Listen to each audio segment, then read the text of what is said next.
Let me give you some statistics on what we found when it came to angel investing. So this is in no particular order. Who got the money? For those who were looking for funding, not just our companies that we brought over, but other companies generally in the UK. Who got angel investment? Let's say angel is about 3 to 5 million US dollars. It might not be one angel, it might be a collection. Okay? 60% who went to angel investors got rejected within 30 minutes. And that's fine. It's fine because not everybody can go to the Olympics. You know, some of us have got to watch from the stands. 60% getting rejected in the first 30 minutes is good news for us because it means there's a lot of rubbish out there or stuff which is never going to get funded. So I see that as a positive. 60% rejected within 30 minutes. 25% rejected within 3 hours. So a further 25%, after they got past the first 30 minutes, there's something there. 3 hours is a long time to engage with angels, but they got rejected.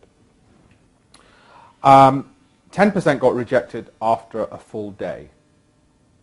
Okay? 2% got investment. That's not to put you off. 2% got invested. By the way, if in my company or yours you could convert 2% of the customers who come across your company, you'd be laughing. You would love to convert 2% of the customers who come to your company. Well, 2% of the people who came across, the 2% that the angels came across got invested. That's a pretty good actually conversion rate. It means they were pretty strong in terms of their presentations and whatever else it might be. I will, by the way, I found from one particular VC a slide deck called, it's a Silicon Valley VC, called The Best Investment Pitch Ever. And I'll make sure that Nitin at TIE's got it so he can distribute it. It's just a bit of knowledge share. Because I always use, I mean, I'm sure you've all seen millions, but it doesn't harm to see yet another and one out of the valley, which will help you get into that 2%. So that was the 2%. Okay? How much is the most we as deal makers have helped raise? Well, I'll tell you what I've helped raise. We're looking for early stage, I say relatively early stage companies, so they might only have $1 million in investment to date. They might only have $1 million in turnover or more. My part of the government is not dealing with the Tatars and the Reliances. We've got somebody else in government who deals with those. So, given that they're relatively early stage, they're going to be people in this room. They're going to be growing, fast growth, rich in intellectual property. The most that we managed to raise for that early stage was 21 million pounds, about 30 million US dollars, which is pretty good for an early stage company. It was from the Bahraini Sovereign Wealth Fund into the British entity, a company in clean water. Most companies aren't looking for that much early stage. They may look for that and much more at IPO. They might look for that 2-3 years down. They might say, I want 50 million, 100 million. God willing, they'll be raising billions. But very early stage, you're not going to. And the reason you're not going to very early stage is the facts I'm going to give you next, which were what kinds of returns did you have to promise to angels to get invested? But not just promise, what kind of returns do they expect before they invest? What kind of returns do they get before they invest? Now this is important because you go to an angel, you pitch, let's say to me, and say, well, this is our internal rate of return. This is our basically interest rate we're going to pay you on your investment per annum, your IRR, and I turn around and say, well, you're way off the mark to what I'm interested in, or any angel's interested in. Well, you've just wasted your time. These are bare minimums you need to know when you're looking to raise money, is the internal rate of return that an angel might be looking for. This isn't what angels are looking for, I'm going to tell you. This is what they actually got from the investments they made. Given that any angel is going to compare your investment with what they've already been getting, you need to be in the same ballpark. Okay? So, 10% of the investments that angels made generated more than 100% IRR. What does 100% IRR mean? It means if they only invested for 1 year and exited, which would be unusual, they got 100% plus return. If it was for 2 years, then it was 100% per annum for those 2 years, compounded. That's the IRR calculation. Yes, it wasn't 100% per annum. It's not simple interest. It wasn't 100% in year one, 100% in year two. It might have been, I can't do the maths in my head, but let's say 75% in year one and then 100 and something in year two. They got over 100% per annum. Okay, if it was a 3-year investment, so on. 100% per annum was the equivalent plus. So that was 10%. And most angels will tell you it's 10% of their investments. 1 in 10 of their investments will generate them more than 100% per annum across the lifetime. 1 in 10. Okay? That's after the 98% of investments they've rejected. Okay? So that's from the 2% they invested in. 40% of their investments were negative internal rate of return. So they lost everything from either all their money, which would be rare, to not getting back their initial investment.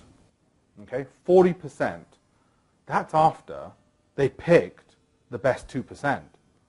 So after they picked the cream of the bunch, almost half of the ones they picked still managed to lose them money. Now, either entrepreneurs are really good at pulling the wool over the eyes of angel investors, or angel investors are really dumb. The reality is neither of those cases are true. Entrepreneurs are really hardworking and have realistic beliefs most of the time, and the angels are pretty experienced on what they do with their money. Yet, even then, 40% could not return all their money. Okay? 50%, so really the sort of bulk of them, generated between 0 to 100% IRR. Okay? Now, in your business plan presentation, you start putting more than 100% IRR, angels start getting a bit worried.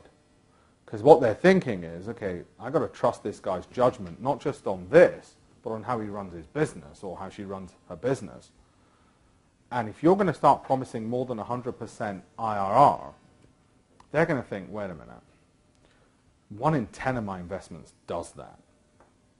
And this guy thinks he's the one. Is he? It's another way of saying be very realistic with your numbers, as you already know, because angels aren't impressed by somebody. If it was the guy who promised the highest IRR, we can all go into an Excel spreadsheet and just add lots of zeros onto every single column. It's not the guy who gets the money. But what it does tell you is, 50% of the investments was 0 to 100%. So I got something, not more than bank interest, probably worth my time making those investments. They pay the bills, that's fine. It's really the 1 in 10 which I'm trying to hit, and I know I have to do some of the other ones in order to try and get that 1 in 10. What I'm more interested in is making sure your figures, whether it's 35% IRR, 50% IRR, given the risk I'm taking, I'm hoping at least 50% IRR in there. The figures are realistic, but that you might be wrong on the upside. That's the hope where I think you might be the 1 in 10. Where I start thinking you might be wrong on the downside, because you've said you're going to make 1,000% IRR, then I start getting worried not about your figures and your financial control. I start getting worried about you and your judgment. Because if you got that wrong, what about your conversion rates, your ability to go around the market, and then you're coming to me every month saying, the other thing I got wrong, how much money I needed. I need a little bit more. So I'd rather you had a realistic IRR and I work out for myself that, this guy might be wrong on the upside. This could do more potential, because then I get excited. And the great thing about an angel is you get the angel excited and then they want to come to you and you create a bit of competitive tension. They're thinking, wow, I might be getting a bargain here because I think this guy's got it wrong. I think he could do a lot better. So I'm getting something at a lower value because he's really not valued it as highly as he could, and so on and so forth. Let them think that. It's part of the game. So those were the kind of figures we came across. Okay? What were the exits? How did the angels, in no particular order, how did, from our data, these companies exit? Now, these things you might have seen, because they tend to be quite common across most economies. As I said, 40% lost. So 40% of the investments were a loss anyway. 26% were trade sales. 16% were sold to other shareholders. It might have been a management buyout where the management owned some of the shareholdings, but some of the other shareholders just consolidated and they bought bought it out. 10% was a third-party sale, so maybe not a trade sale, maybe it was another entrepreneur who said, look, I'll take it on, I'll put it into my portfolio. 8% were IPOs. One of the most common things which you will know is that at these investment in these investment documents, if you're going to say our exit's going to be IPO, then again I'm start getting worried about your judgment. Because given that only 8% IPO, you're far better off saying it's going to be a trade sale, because 26%, the largest single category, other than losses, and obviously you're not going to say, well, don't worry about an exit, we're probably going to lose money. You're not going to say that. Trade sale is more realistic and backed up by the facts. In TIE, we often have people who've had the IPO speaking to you, which is fine, we can all aspire, but the reality is we're probably looking at a trade sale, all of us. Okay?